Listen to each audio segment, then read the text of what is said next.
Bonjour et bienvenue sur Félévénèse. Aujourd'hui, il y a du nouveau.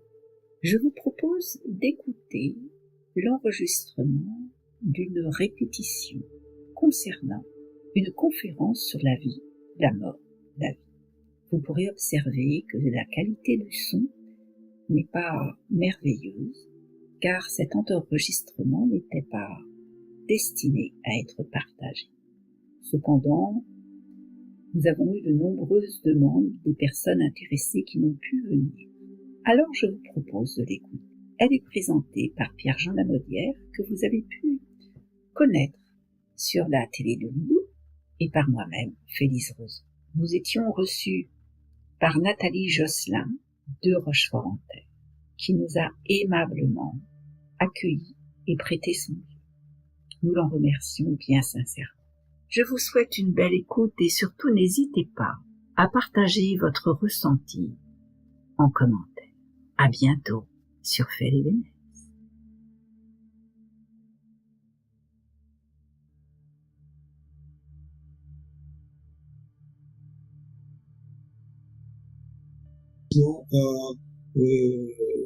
À pouvoir corriger une chose ou l'autre au fur et à mesure des expériences. Donc, on va parler de ça, donc bien sûr, parler de réincarnation, parce que c'est le but de cette conférence. Alors, par quoi on va commencer? En fait, on commence par une descente dans la matière. La descente dans la matière, ça se fait déjà au niveau de ce qu'on appelle, ce que les physiciens appellent les particules subatomiques. C'est des toutes petites particules. On a du mal d'ailleurs à les classifier, à en faire un tableau complet. On en découvre tout le temps des nouvelles. Donc c'est un monde qui est extrêmement mouvant. C'est un type de particule qui nous intéresse tout particulièrement là parce que cette particule-là exprime bien ce point de départ.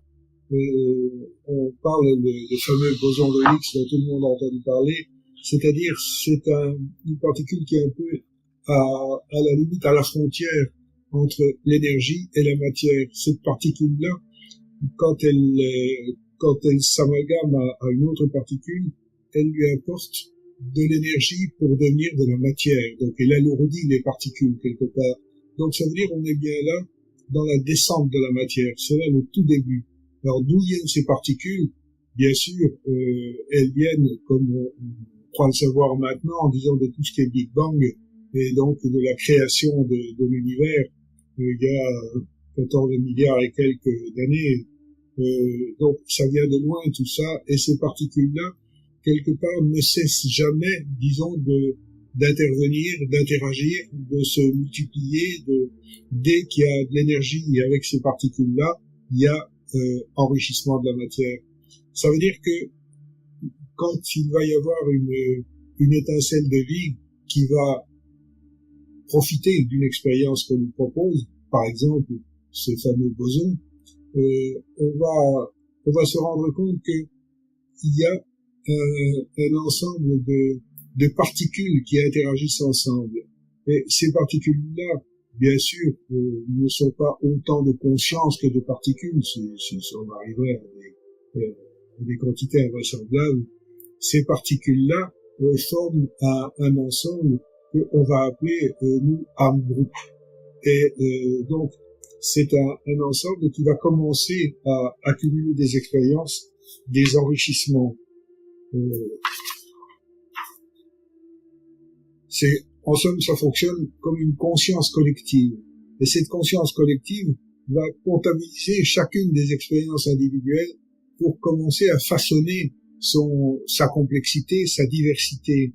Donc, on acquiert une expérience dans la densification à travers tous les possibles. C'est-à-dire comme si la vie apportait des tas d'occasions de s'enrichir, d'accroître d'améliorer sa densification.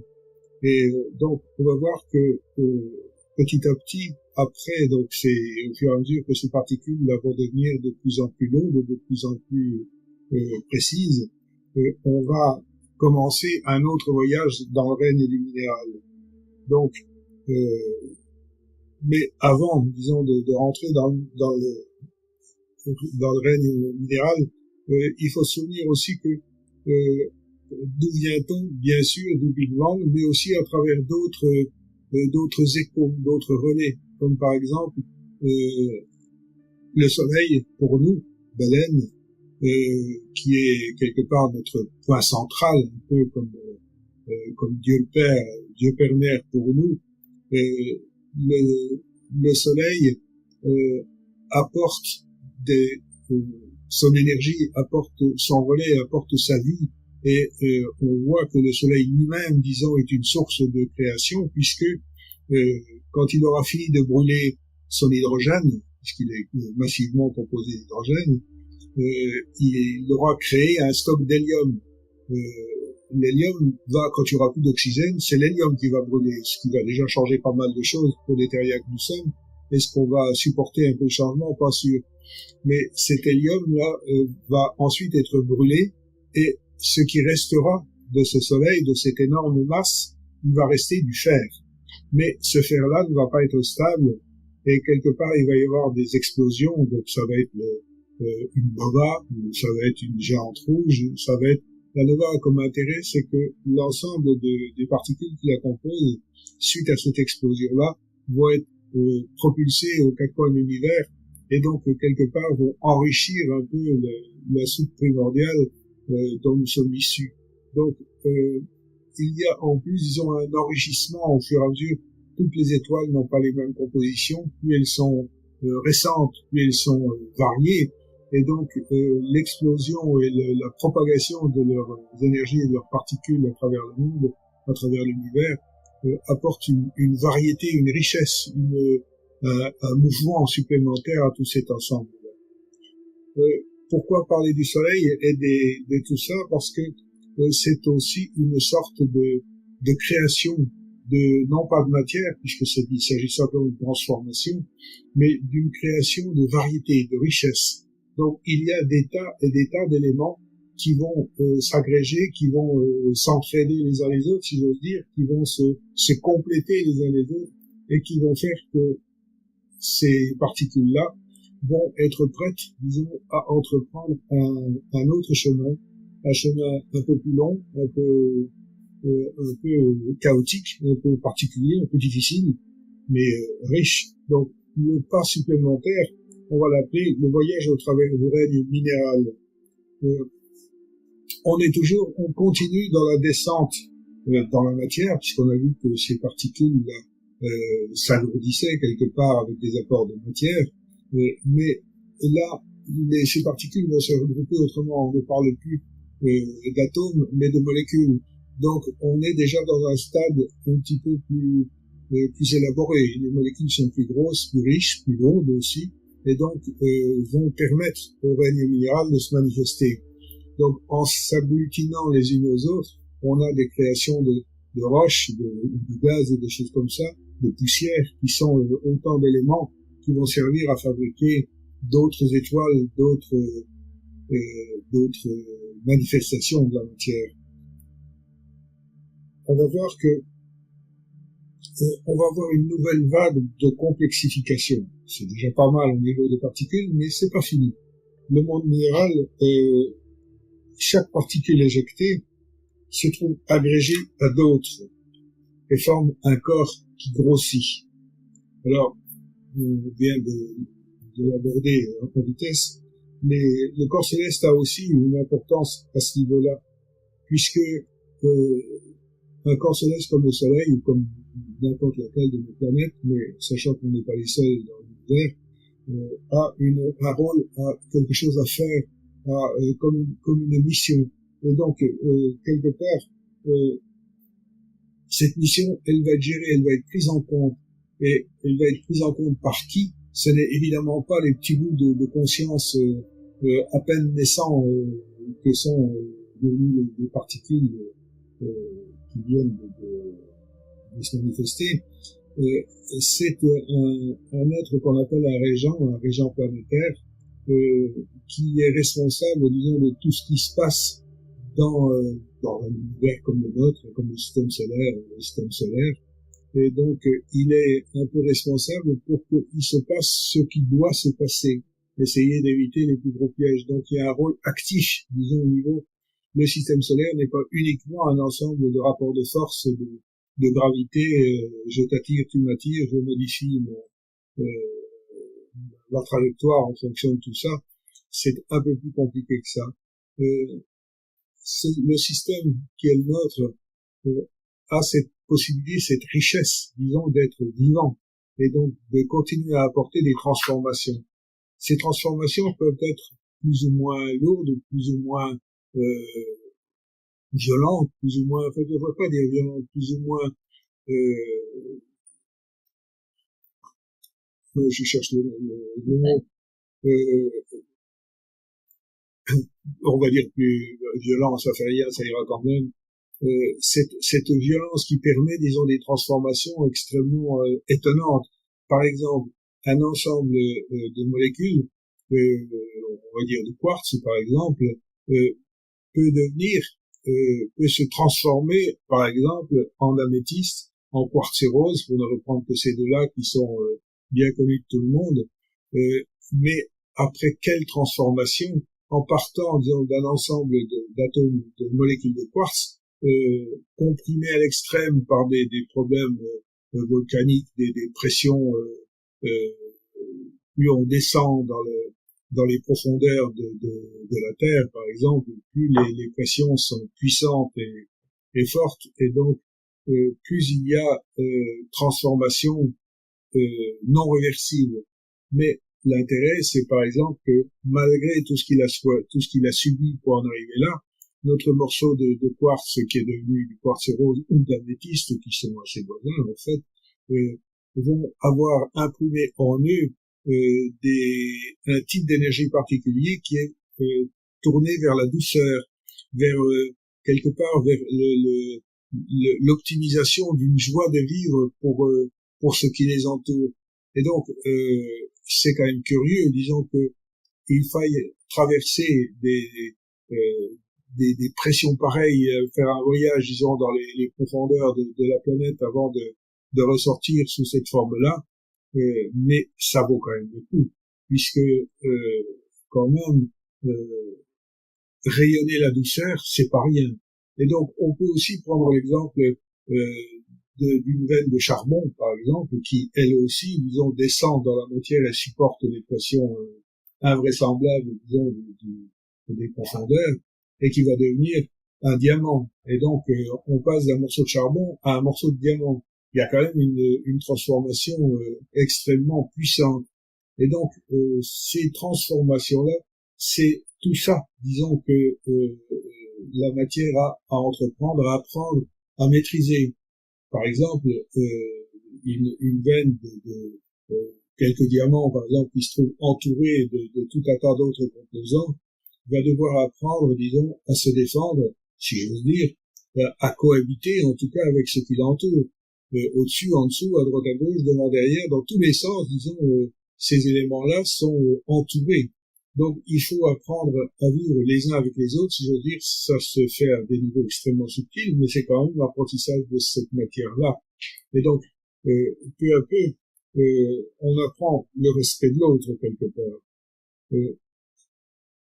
Alors, on va voir aussi que après toutes ces expériences-là, donc toutes ces transformations qui ne sont pas toutes aussi puissantes que le diamant, après ces expériences-là, rien ne s'arrête. On va continuer. Et on va continuer à travers le monde végétal, qui est un monde assez intéressant, puisqu'on va apprendre à cheminer vers plus de complexité encore. Et oui, c'est encore possible. Ça ne suffisait pas. Au stade où on ouvre la porte du végétal, si je veux dire, la particule, c'est plus une particule déjà, va se donner l'opportunité de poursuivre dans cette voie. Déjà, à travers le végétal, c'est se reproduire à l'identique, se multiplier, et puis continuer, disons, ce voyage dans la densité de la matière.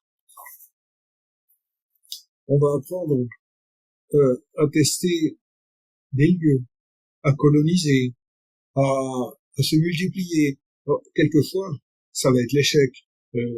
on essaye le végétal fait ce qu'il peut, les mousses, les lichens, quand les débuts sont de cet ordre-là, s'installent partout où ils peuvent et se multiplient et se reproduisent partout où ils peuvent. Mais quelquefois, disons, l'endroit où ils arrivent est tellement inhospitalier qu'ils ne peuvent pas continuer à vivre à cet endroit-là, et donc échec. Mais malgré, disons, ces échecs, la nature se multiplie et s'enrichit. Et donc, expérience. On revient à ce mot-là, expérience. Même l'échec est une expérience nécessaire. Par contre, au bout d'un moment, il y a une apparition qui est extrêmement importante dans le monde du végétal, c'est les graines et l'apparition des graines et la cyclicité qui va avec. Les graines apparaissent quand la plante est mûre et donc permettent de reproduire. Donc c'est une forme de mobilité assez subtile, mais le végétal se déplace par ce biais-là. Alors, si il y a des graines avec des naissances d'autres colonies, ça veut dire qu'il y a aussi des échecs. Et là encore, donc quelquefois, la graine arrive dans un lieu qui là aussi est trop inhospitalier et ne peut pas se reproduire, ne peut pas porter la vie, et donc fin de l'histoire. Et s'il y a cyclicité, ça veut dire qu'il y a les graines qui apparaissent à certains moments, puis s'en vont, quittent le milieu d'origine, d'autres continuent, d'autres s'en vont, encore sont remplacés par d'autres, etc. Ce qui veut dire qu'au bout d'un moment, le principe de départ est un peu fatigué, est un peu épuisé. Et donc, cet épuisement fait que, là aussi, la plante d'origine meurt. Et donc, mais elle ne disparaît pas, mais c'est aussi une forme de réincarnation, quelque part. C'est les premiers pas vers la réincarnation qui se font de cette façon-là. Alors, on va voir aussi, à travers les végétaux, il y a un modèle particulier, un cas particulier, les fleurs.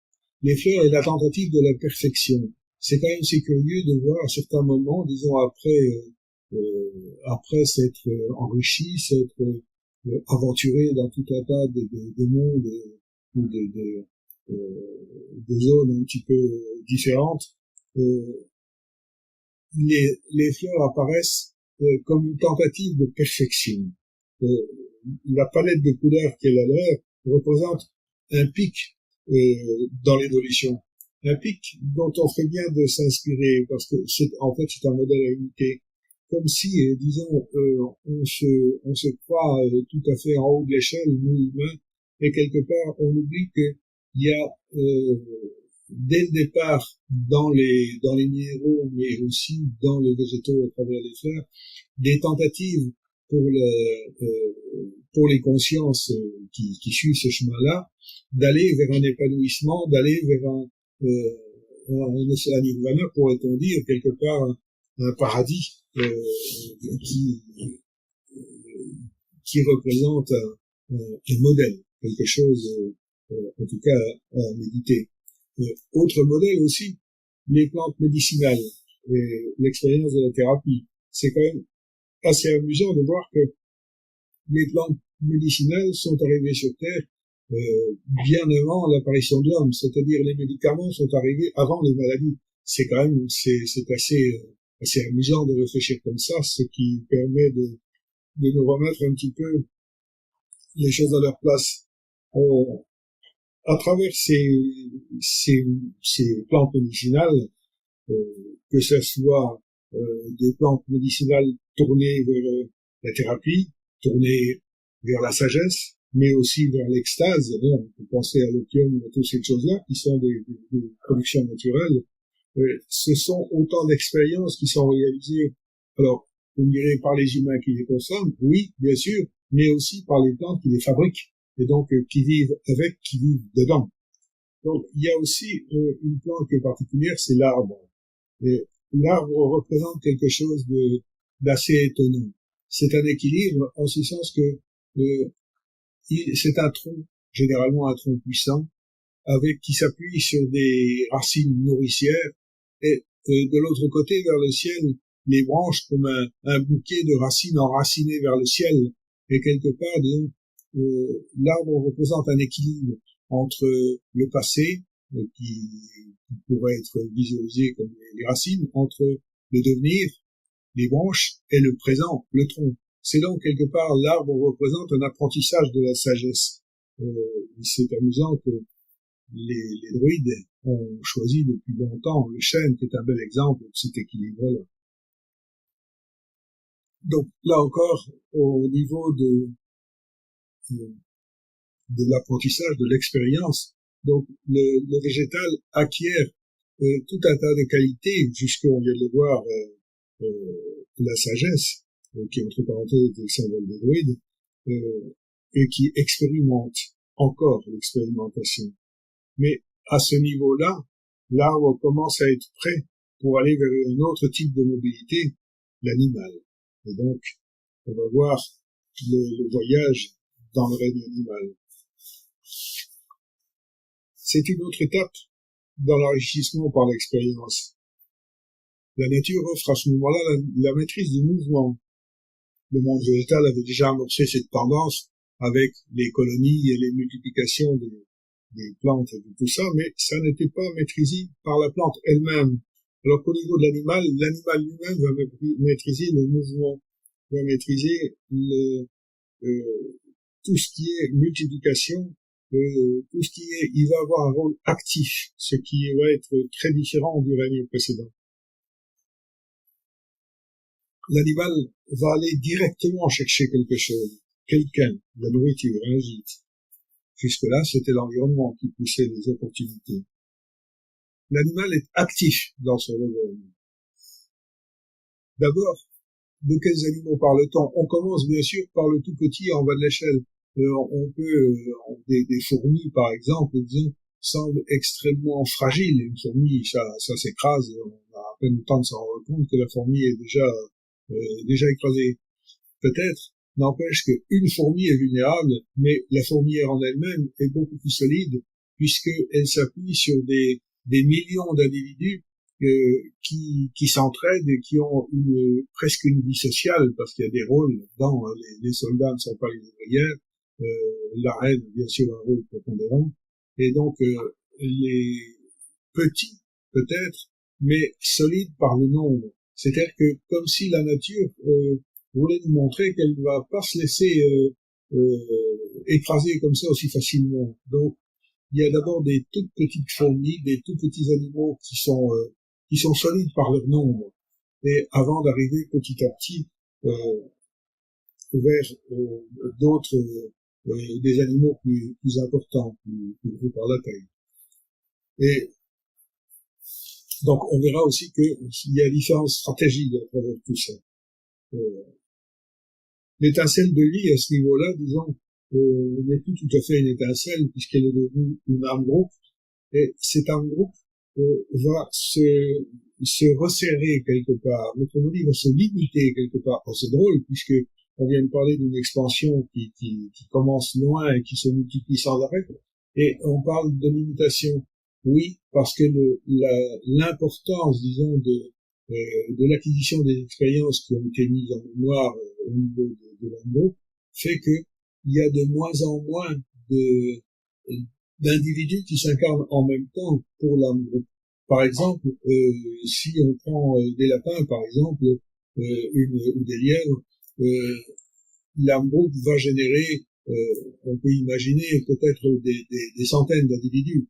Et petit à petit, disons, au niveau du renard, c'est déjà moins. Au niveau, on va passer, disons, à plus on va avancer, disons, au niveau de la taille, mais aussi de l'intelligence de l'animal, on va passer à de moins en moins d'individus au sein de cet groupe au fur et à mesure que les choses vont se développer.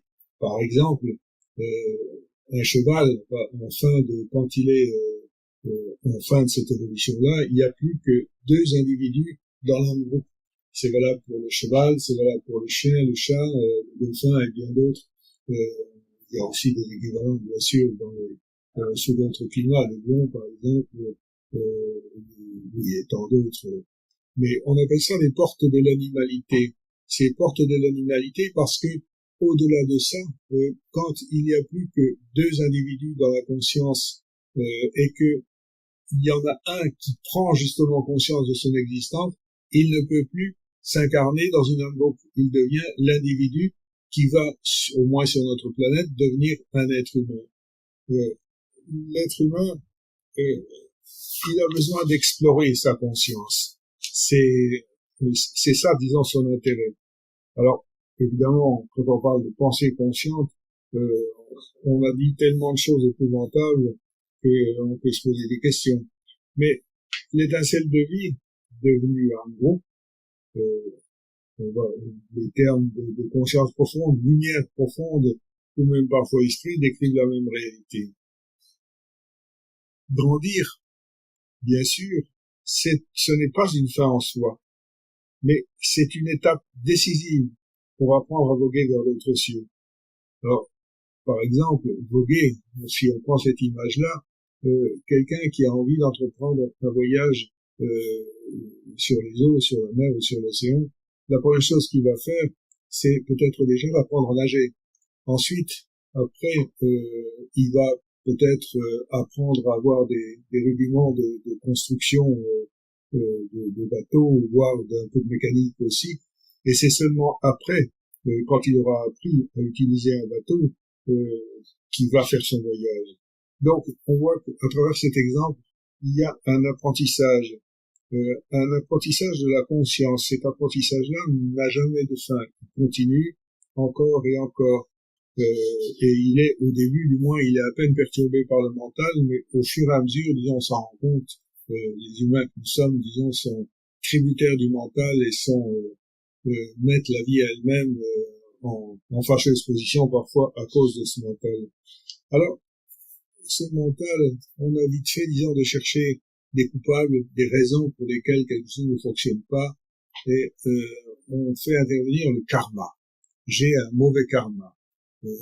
Le karma, d'abord ce mot, d'où vient-il? C'est un mot qui vient d'Orient, mais qui ne pose pas de problème parce qu'il est tellement passé dans le langage collectif. Les Celtes parlaient, eux, de Krui ou de Krui, donc un nom un peu difficile à prononcer, mais qui ne change rien, c'est bien ce mécanisme-là. Et le karma, disons, mérite qu'on s'y attache un petit peu. Le karma. Combien de fois on entend dire j'ai un mauvais karma? Oui, on peut dire j'ai un mauvais karma, oui.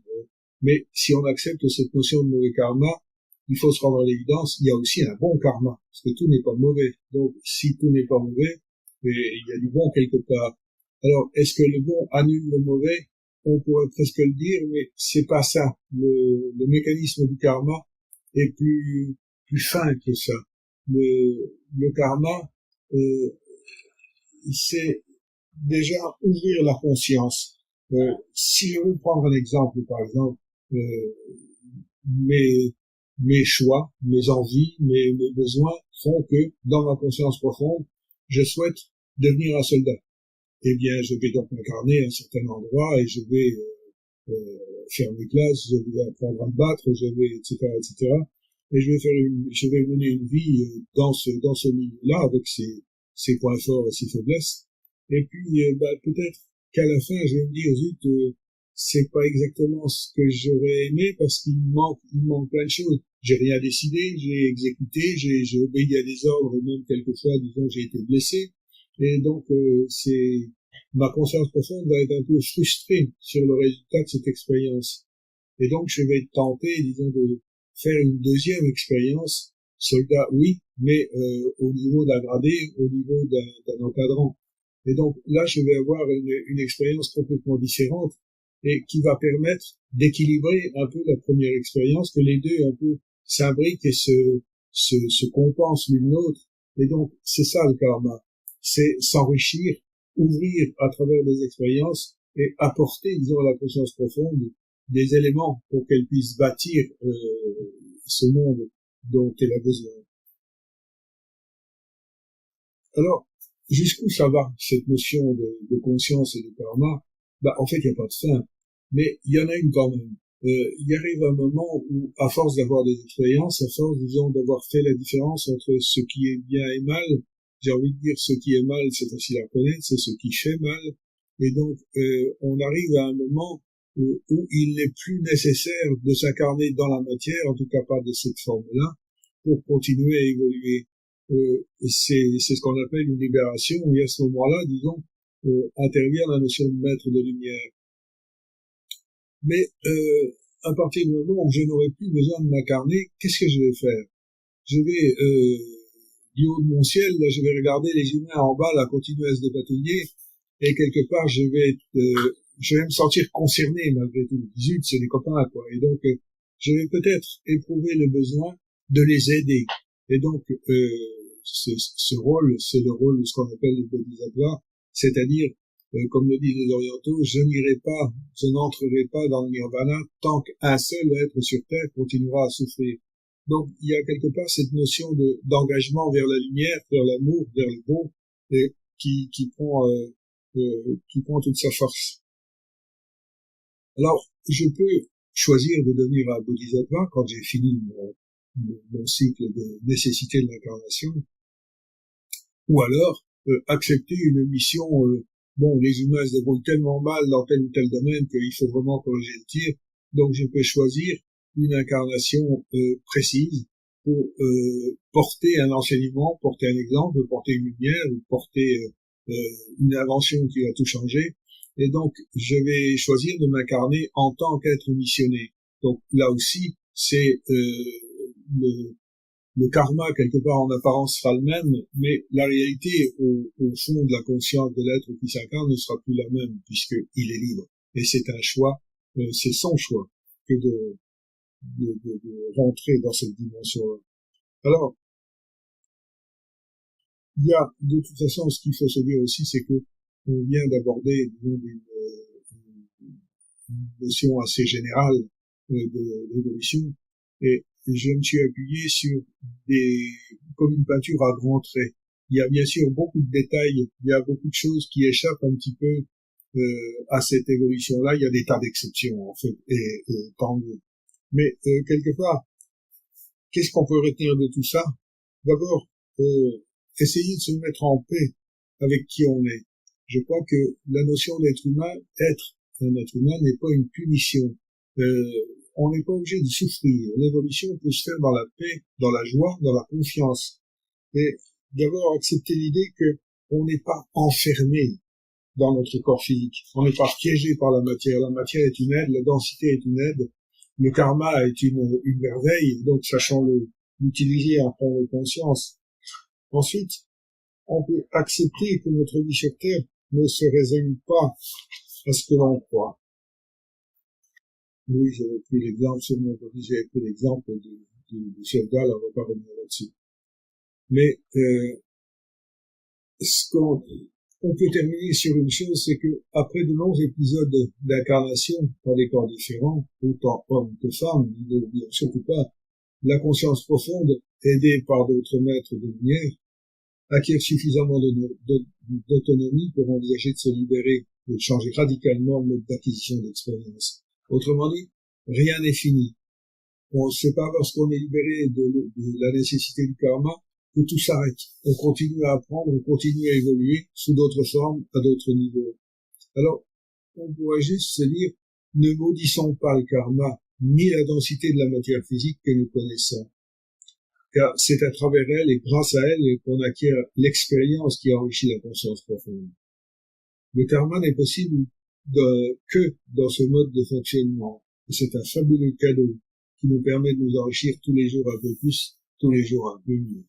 Voilà, je voulais aborder avec vous la notion de réincarnation. Et donc, si vous avez des questions, on va en parler tout à l'heure. Voilà, je vais passer le crachoir à Céline. Alors, moi, je voudrais vous parler, en fait, de ce que l'on vit, quand on arrive sur Terre. La première fois qu'on a fait cette conférence, je me suis demandé comment j'allais aborder le sujet.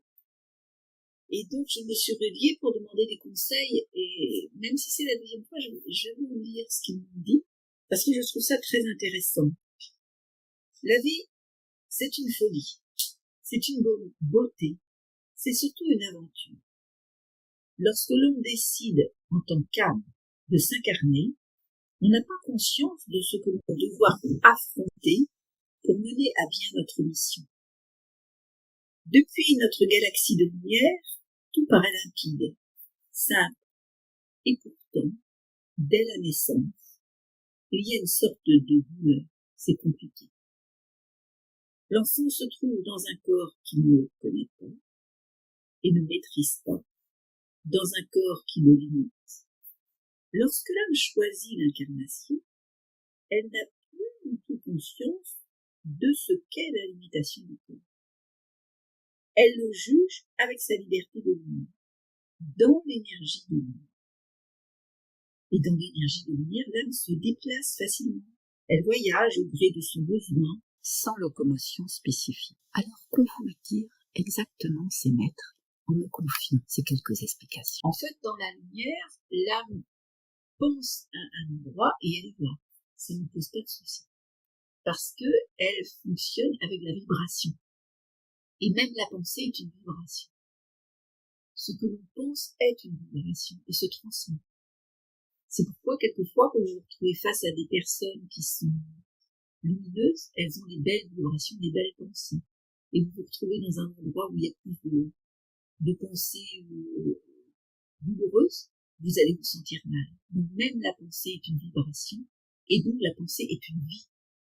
Imaginez, quand vous arrivez sur Terre, que vous avez vécu dans un grand espace, un immense château, où tout vous appartenait. Et vous pouviez aller là où vous voulez. Vous aviez tout ce que vous voulez. Et d'un seul coup, l'incarnation vous ramène avec tout votre savoir, toutes vos connaissances, dans tous vos outils, dans un espace grand comme un studio. Donc, suivant l'évolution de l'âme, eh bien, l'âme, elle va bien s'adapter à ce corps, ou alors il va lui falloir beaucoup de temps. Généralement, il y a un temps d'adaptation qui varie d'un individu à l'autre. Cependant, le passage de l'adaptation peut être vécu douloureusement, difficilement ou facilement. Passer une vie de château, une vie de studio, c'est quelque chose qui peut se faire facilement pour certaines âmes, suivant leur ancienne vie, parce qu'elles ont pris conscience qu'elles voulaient s'incarner pour une chose bien particulière, et à partir de ce moment-là, quelque chose en elles a reconnecté une forme de connaissance de la limitation. Parce que l'âme va choisir peut-être une famille, une mission d'âme.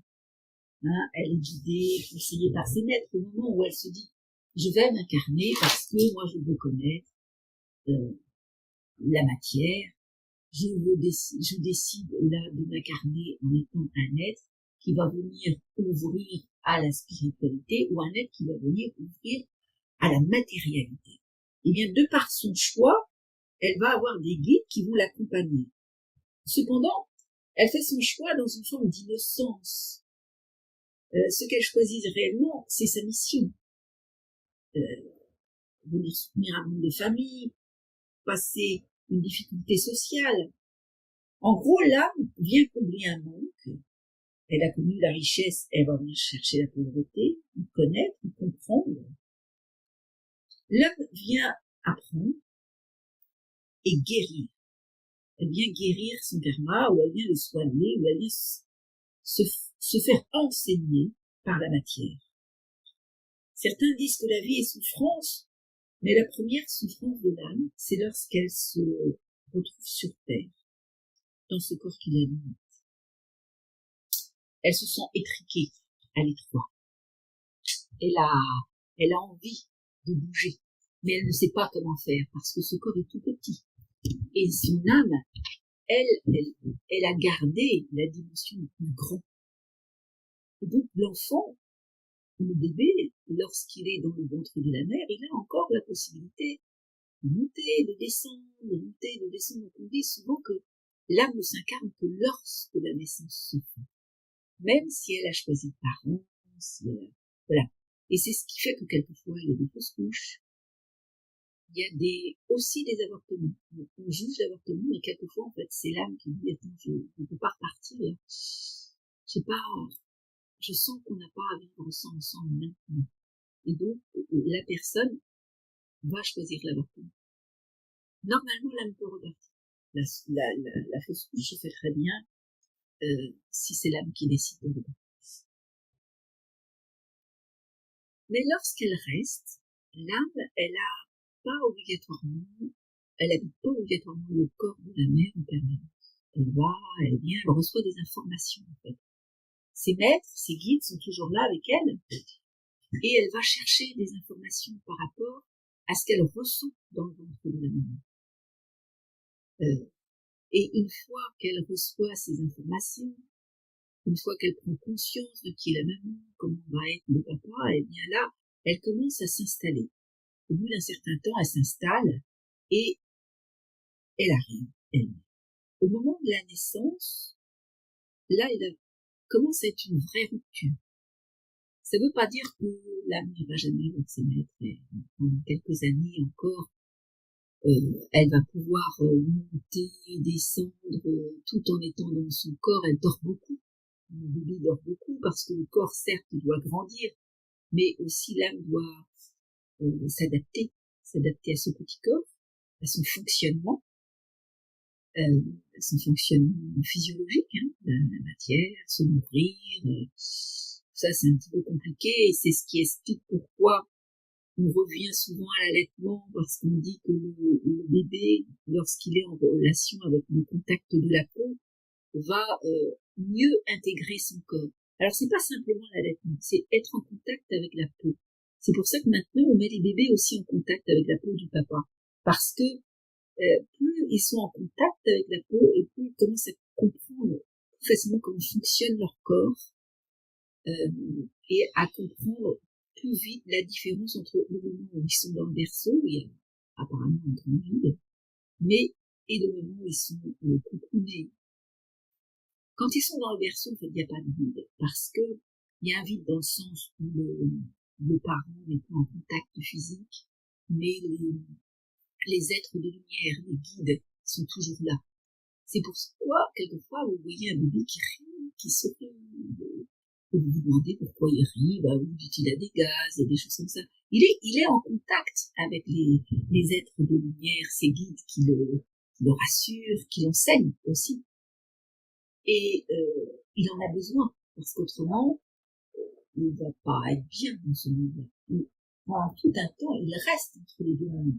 Physiquement, il est là, on lui donne à manger, on le cajole, et cette période où le bébé est en relation avec la maman, le papa, et où il a besoin d'être cajolé, qu'on dorlote, en fait, c'est l'apprentissage. L'apprentissage de la matière, l'apprentissage du corps. C'est pourquoi en Orient, on masse beaucoup les bébés. Et la relation au corps, d'ailleurs, les Orientaux ont une relation au corps qui est beaucoup plus souple. Et même les Africains, parce que là, ils restent beaucoup plus, ils sont beaucoup plus touchés. Dans notre société, on touche un petit peu moins les bébés, qui vont donc plus facilement aller les écrans, ce genre de choses. On touche un petit peu moins le bébé, ce qui fait que la relation avec le parent est quelquefois plus compliquée en grandissant. L'enfant aussi va rester en lien avec le monde visible et invisible.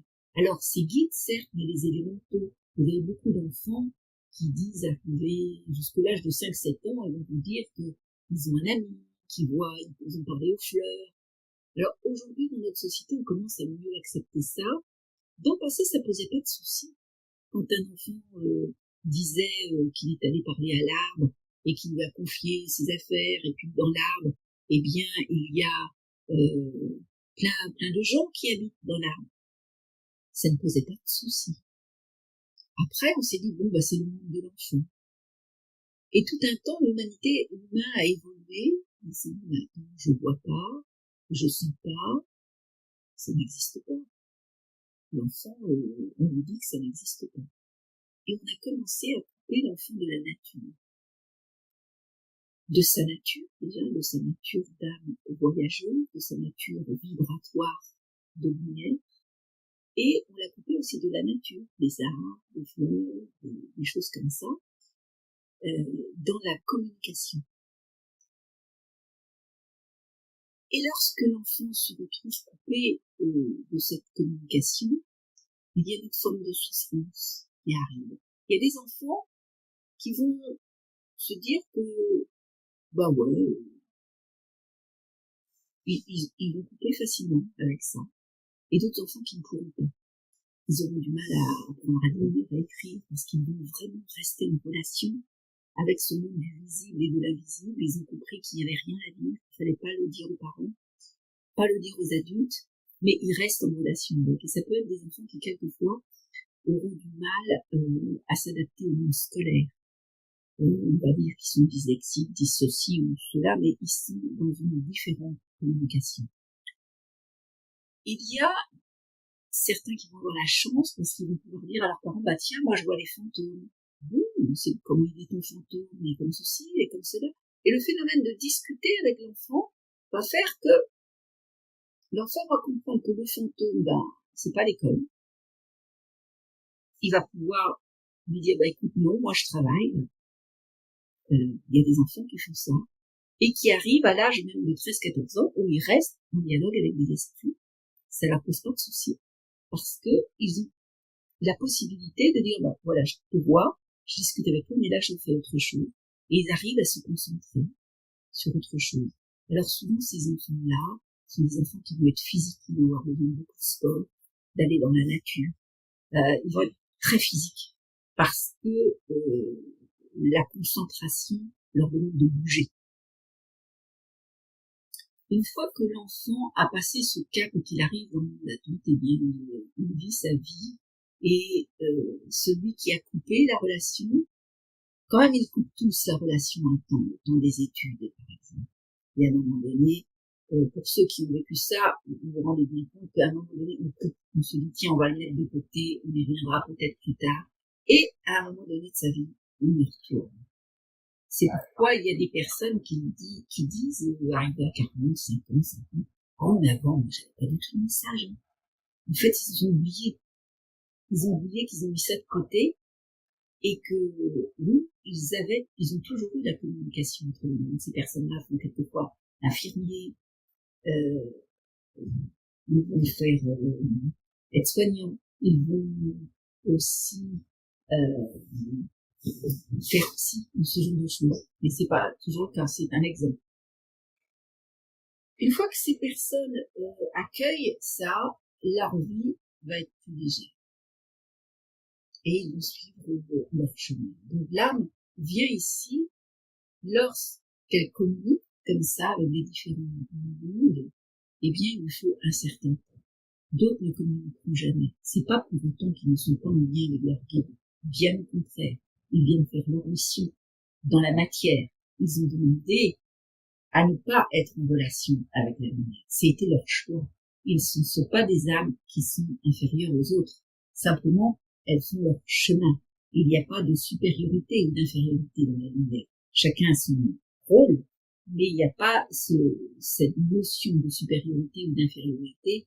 Donc surtout, lorsque, par exemple, quelqu'un décède ou que vous voyez une âme, sachez que c'est parce que votre cœur, votre être tout entier s'est ouvert à la possibilité de voir une âme qui s'en va, qui va être comme des petites étoiles, qui vont former une forme de flamme, un peu comme les flammes des bougies.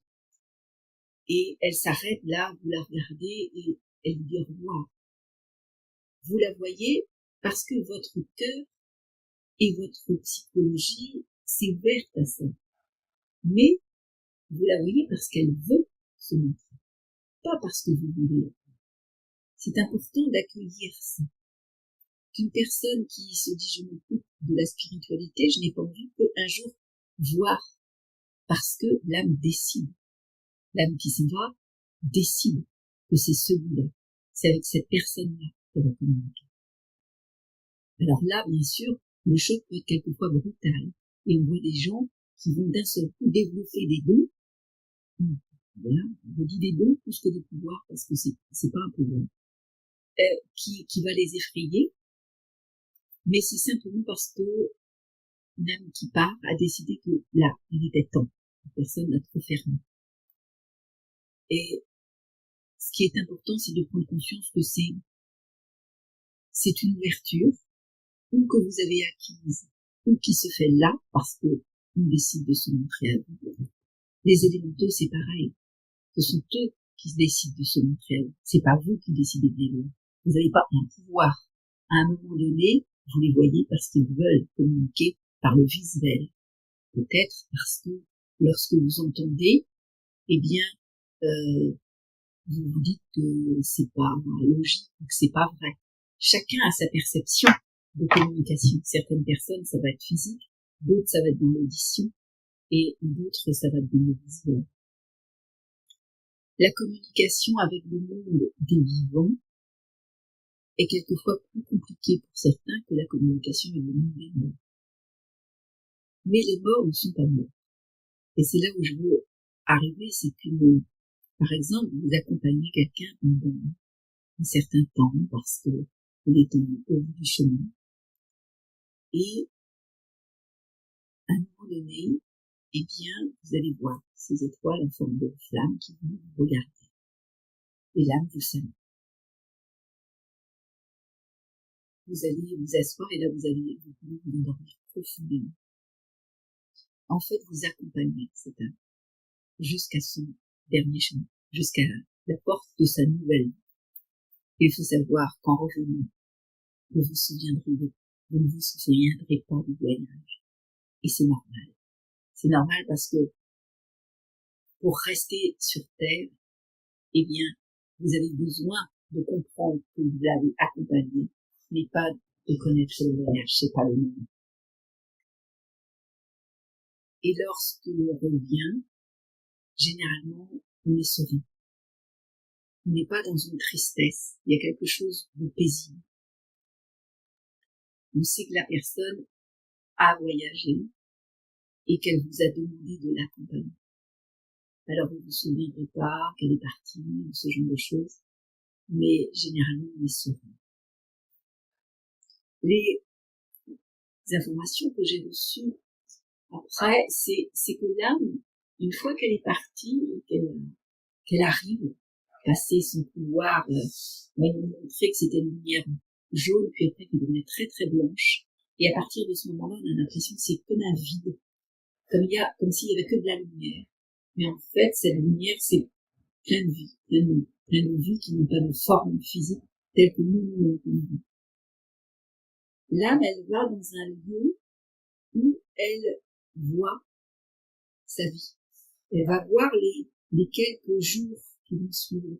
Normalement, on dit que l'âme a 72 heures pour passer, mais pendant tout ce temps où elle va être dans le, ce que moi j'appelle une forme de sas de décompression, en fait, elle va voir sa famille, elle va voir la vie, elle va revoir sa vie aussi, elle a la possibilité de voir ses vies avant. Et là, elle est toujours accompagnée par ses guides, par les maîtres qui l'ont suivi, qui l'accompagnent là. Elle a choisi de finir son chemin, sa mission sur Terre est finie, mais elle regarde et elle voit ses vies passées, ses vies actuelles, enfin ses vies, ce qu'elle a vécu. Et pendant tout ce temps, elle peut monter, descendre, ou quelquefois, elle va juste amener une information. Par exemple, vous allez voir quelqu'un à la morgue et vous allez sentir, je l'ai personnellement vécu quand j'étais plus jeune, mon maman est décédée et quand je suis allée la voir à la morgue, en fait, il y a comme une main, et j'ai vraiment senti la pression d'une main qui me dit je suis plus là. Donc l'âme qui s'en va accompagner les personnes proches un temps pour qu'ils puissent dire au revoir et qu'ils puissent vivre surtout après, parce que c'est important pour l'âme qui s'en va que vous continuez votre chemin. C'est très important que ce soit un enfant, que ce soit un adulte, que ce soit un parent, que vous et bien vous continuez votre chemin sur Terre. Il y a la tristesse, parce que vous avez pu la voir, et puis il y a aussi le vide immense que la personne laisse en partant. En fait, on est rempli de vide, on est rempli de ce vide, et ce vide, en fait, c'est un trop-plein d'amour, c'est de l'amour qu'on sait pas où mettre, on sait pas à qui le donner, parce que la personne qui est partie pour vous, elle est irremplaçable. On dit souvent dans le monde professionnel que personne n'est irremplaçable, mais dans le quotidien de l'individu, l'être qui part, que ce soit un parent, un enfant, un ami, on l'ait vécu longtemps, qu'on l'ait connu longtemps ou pas, au moment où il s'en va, il laisse un vide qui est réellement un trop-plein d'amour. Un trop-plein d'amour qu'on ne sait pas où mettre. Et on en souffre parce que on réalise pas toujours que ce trop-plein d'amour, en fait, c'est tout l'amour aussi qu'on devrait pouvoir se donner quand la personne est partie. Et ce que l'on peut faire dans ces cas-là, c'est vraiment de prendre conscience de tout l'amour qu'on recevait et de tout l'amour que l'on doit se donner à soi là maintenant, pour permettre justement à cette âme de prendre son chemin. Elle a souvent besoin que vous contactiez cette énergie d'amour. Alors chacun aura à sa manière, parce que c'est pas facile. Dans tous les cas, l'âme qui est partie, à un moment donné, vous allez avoir l'impression que vous la contactez plus, qu'elle est plus là vraiment. Et avoir l'impression que vous la sentez plus. Au tout début, on a l'impression d'entendre sa voix. On se promène dans la rue, on a l'impression de la voir quelque part. On arrive dans un lieu qu'on a connu. Quelque part, on la cherche. Et à un moment donné, ça se coupe. Et c'est pas que vous vous éloignez de la personne qui est partie. C'est que votre vie a évolué. Mais aussi que l'âme qui est partie, elle a évolué. Elle est plus dans ce sas où elle regarde sa vie passée. Elle est dans une autre dimension. Qu'à un moment donné, l'âme choisit une évolution. Et cette évolution, donc l'âme décide d'aller dans une autre dimension ou de se réincarner, et à ce moment-là, elle n'a pas besoin de perdre sa mémoire corporelle, mais d'après ce que j'ai reçu, la plupart d'entre elles choisissent d'abord d'être nettoyées de cette mémoire de matière. Avant de se réincarner, il faut, apparemment, d'après ce que j'ai reçu, elles ont le besoin de réintégrer leur famille d'âme, leur famille de lumière. Donc elles vont dans un lieu, dans un autre, on va dire dans une autre pièce, dans un autre endroit, où quelque part elles se reposent.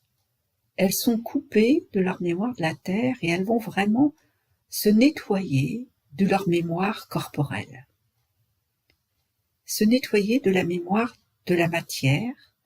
Comme le petit enfant, quand il naît, il lui faut le temps de réintégrer l'énergie de la matière, il faut à l'âme un certain temps pour se libérer de l'énergie de la matière. Et ce n'est qu'après que l'âme va recevoir, paraît-il, d'autres enseignements et faire son choix où je me réincarne sur Terre ou sur une autre planète, où je décide de rester là un certain temps. Cependant, cette sensation que vous avez d'être coupé, elle n'est pas triste, car vous la ressentez vous-même comme une forme de paix. Et ce qui est important à ce moment-là, eh bien, c'est plutôt d'envoyer de l'amour et d'envoyer de la paix, et surtout d'être en paix avec soi. Certaines personnes donc vont aller dans les cimetières ou ce genre de choses. D'autres personnes vont aller dans les églises D'ailleurs, je reviens sur le phénomène de ces âmes qui vont et qui viennent pendant les quelques mois qui suivent leur décès.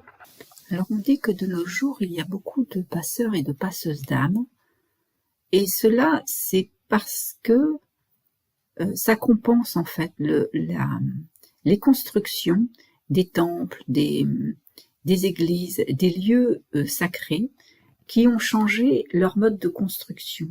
Ils ne sont plus en construction dans la géométrie sacrée, mais ils sont plus dans l'esthétique, dans le paraître. Et en fait, ne respectant pas la géométrie sacrée, ils ne permettent pas aux âmes qui descendent de remonter toutes seules. Donc c'est une des raisons quelquefois pour laquelle on se sent un peu coupé, parce que les âmes ne peuvent pas monter et redescendre facilement, elles ont besoin de passeurs et de passeuses d'âmes. Ceci dit, une fois que l'âme, ça c'était une parenthèse, une fois que l'âme est passée dans le sas où elle désire se libérer de sa mémoire de la matière, elle se libère, mais quelque part elle reste en lien, parce que je pense que vous avez compris, il y a toujours la vie. Elle va décider de se réincarner ou pas, de rester dans sa famille de lumière pour aider les autres âmes qui vont venir. Et si vous vous sentez éloigné de votre âme et que vous avez besoin de rentrer en contact avec, eh bien, vous pouvez simplement offrir une fleur, vous pouvez lui transmettre de l'amour, ou simplement en parler de manière positive. Plus vous allez réussir à trouver votre place, à être heureux dans ce monde, et plus l'âme qui est partie va pouvoir monter en vibration et être plus libre, et vous envoyer aussi plus d'énergie. Malgré tout, c'est pas réellement son rôle, mais elle peut le faire si elle le décide et si elle le désire. Il y a des âmes qui désirent vraiment rester dans la lumière pour aider les autres et transmettre toutes les âmes incarnées sur Terre et sur les autres planètes. Voilà, j'espère que cette conférence vous aura apporté des éclaircissements, et je vous remercie de votre écoute. Nous vous remercions de votre écoute.